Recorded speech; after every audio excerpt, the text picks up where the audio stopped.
I'm quite interested in your own story because, um, from my understanding, I don't imagine that you were born straight into this path. I was born and raised in Boston in the US and raised uh, what I would call culturally Hindu, sort of, more than spiritually, which meant my parents would take me to these what are called pujas, these big religious festivals a few times a year. Durga Puja is one of the big ones. I'm Bengali, and so especially for Bengalis, worship of Durga, Mother Durga, is very popular. But none of that really resonated much with me. So I'd go, there'd be an idol of Divine Mother, there'd be a waving of bells, and nobody explained to me what was going on and why it was significant, what the spiritual meaning of any of this was, why there's so many different deities. That was confusing to me. Is our religion polytheistic or monotheistic? I mean, all these things were coming up and nobody could really answer my questions. At the same time, I should say, there was more of a spiritual, you can say, looking back now, I'm calling it a potentially spiritual influence. My mother has been doing puja, daily worship, private worship of her own, twice a day. She would do it in the morning and evening every day for, I don't know how many years, 50 or 60 years now. And so growing up, I would see that. I was not particularly interested, and I think I probably looked down on it at the time as a child. But now I really do appreciate that. She just had a genuine devotion. And that goes beyond, going to these cultural festivals and stuff like that. But I ended up, I was just very skeptical and agnostic. And so instead of sitting for the pujas, when I would attend these big religious festivals, I would play football outside with my friends. And by football, I mean, to you Britishers, American football. Yeah.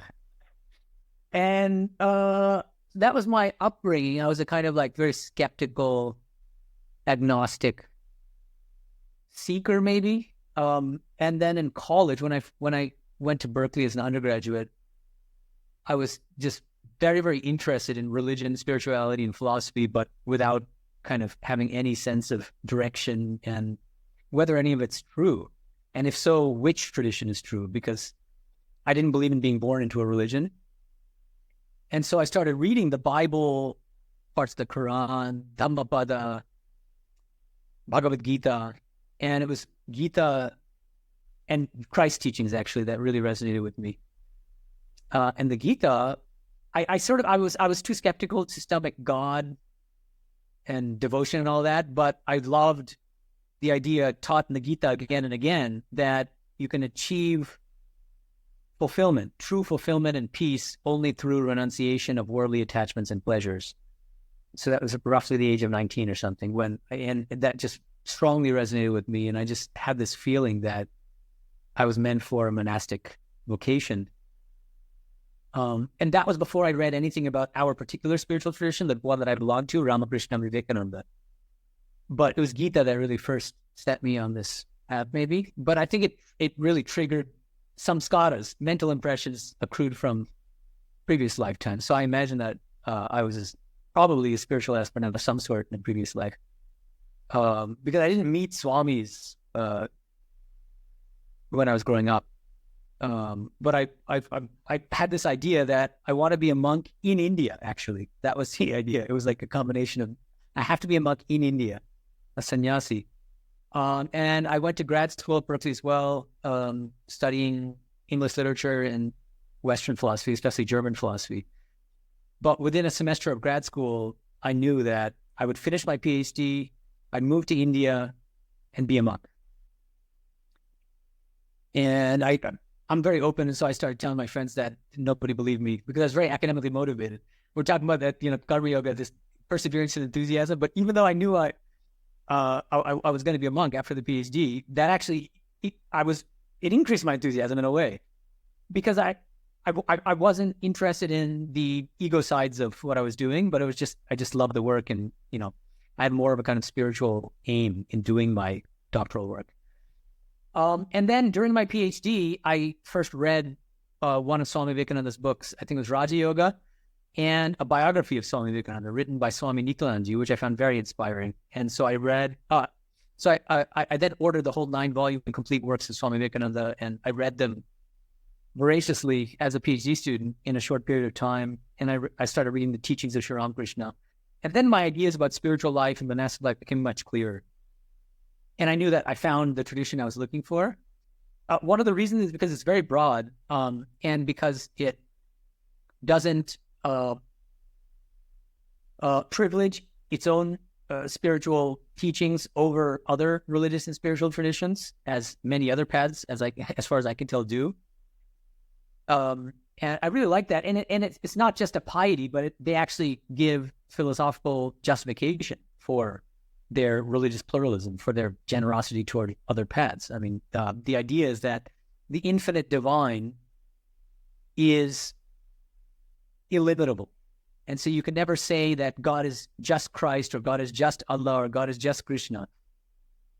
God lovingly manifests himself or herself. God doesn't even have a gender, and so he can be male or female or neuter. God lovingly manifests to each of us, each spiritual aspirant, in the form that we love. But it's the same God in all cases. And that idea really resonated with me, because that gave me a way of, I've always liked Christ's teachings, for instance, and Christian, certain forms of Christian spiritual practice, sacred classical music, which is all Christian, Bach and Mozart and Arvo Pärt and all these people I'm talking about. So I still consider that an important part of my spiritual practice, and I consider myself Christian in a certain sense, even though I'm also Hindu. I mean, more fundamentally Hindu. And so this tradition really helped me to make sense of my spiritual leanings and my openness to other spiritual traditions, and it empowers you to draw from other traditions without becoming superficial, without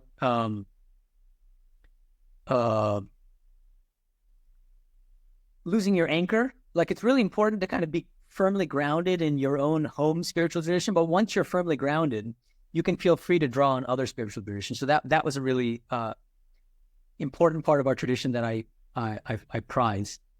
And secondly, the tradition is, and our monastic order in particular, has a very strong emphasis on social service, unlike many other traditional monastic orders in India, where the ideal is just like sort of contemplation and being alone, living alone. Our tradition is, first of all, you're living with other monks, so in a community. But secondly, the motto of our order, coined by Swami Medhananda in Sanskrit, is Atmano Mokshatam Jagatitaicha, which means for one's own enlightenment and for the welfare of humanity. And so social service is an important spiritual practice in our tradition. I find that very helpful and empowering as well. Because just as you, as a high-level wheelchair basketball player, you feel you can think of that as a kind of gift from God. I think that I have certain talents that I really feel can be turned to a spiritual purpose, and so that's what I'm trying to do with my academic work. And I think this actually, you can trace this back to the Gita as well. The Gita had this concept of what's called swat dharma, which means your vocation, your calling, your own law of being. And what Krishna says is, look, Arjuna, he's talking to a warrior. Arjuna, your vocation is to be a warrior and to fight for justice. And by doing that, and by taking the ego out of that work that you're naturally predisposed to do well, that can become a very, very powerful spiritual practice. And so I would say the same thing just about myself, was that I clearly have kind of academic leanings and certain strengths in that area. And there are two ways I could have gone: the preya and the shreya, or the bhoga or the yoga, And so the preya would be doing that academic work, maybe as a professor in the world, but where the ego plays a prominent role. And I've seen this, and I'm not naming names here, but there are academics who are world-class. There's nobody better than them, and yet they're full of ego, and they just seem desperately unhappy. That's the saddest thing. No matter how much academic success they get in objective terms, in worldly terms, they don't seem to be happy for a moment. And there are other academics who are equally impressive, from the standpoint of academic credentials and achievements, but so humble, And so it's a difference in the way that they think about their academic work, even if they're not necessarily card-carrying spiritualists or religious people.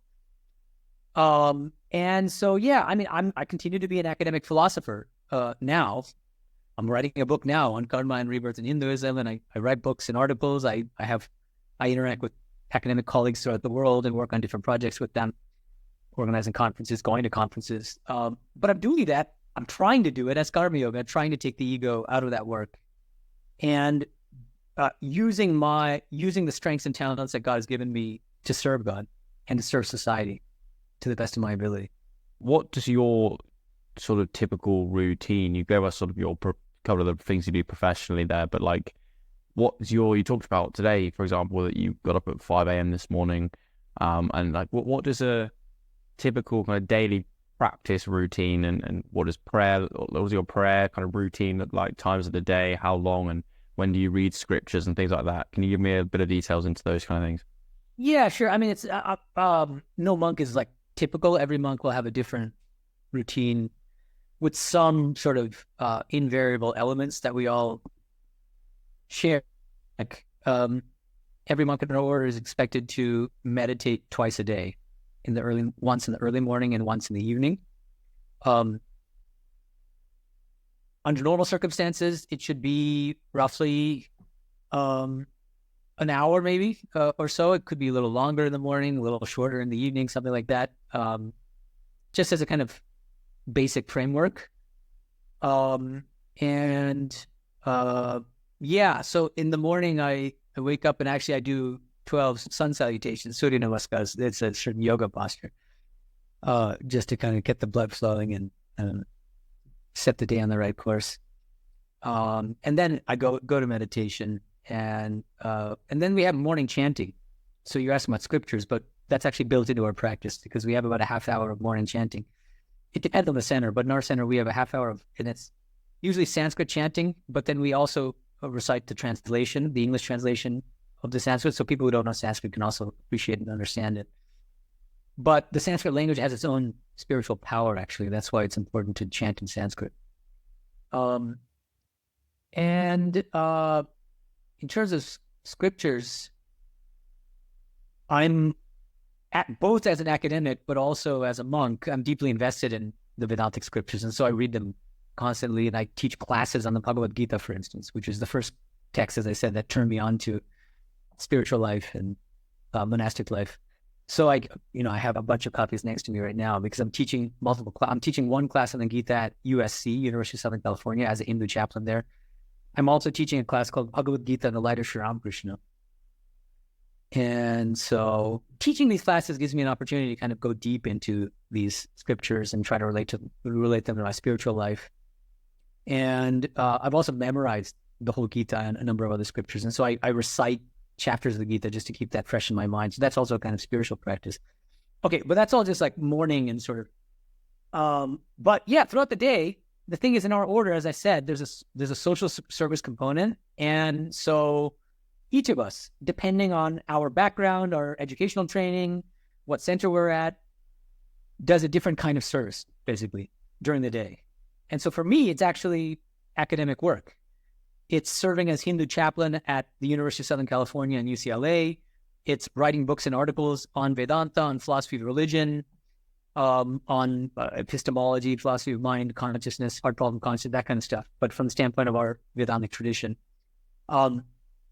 attending conferences and stuff like that, giving lectures at different universities. I'm going to go to Duke University in a couple of weeks. I'm going to Harvard in April. And so you might think, well, it doesn't sound like it's spiritual life, but no, that's part of what's unique about our spiritual tradition is that we're breaking down the barrier between sacred and secular, spiritual and worldly. And if you can do that work in a spiritual way, in a spirit of devotion or as a kind of service to humanity or to God, then that itself becomes a very powerful spiritual practice, as I already said in the context of the Gita.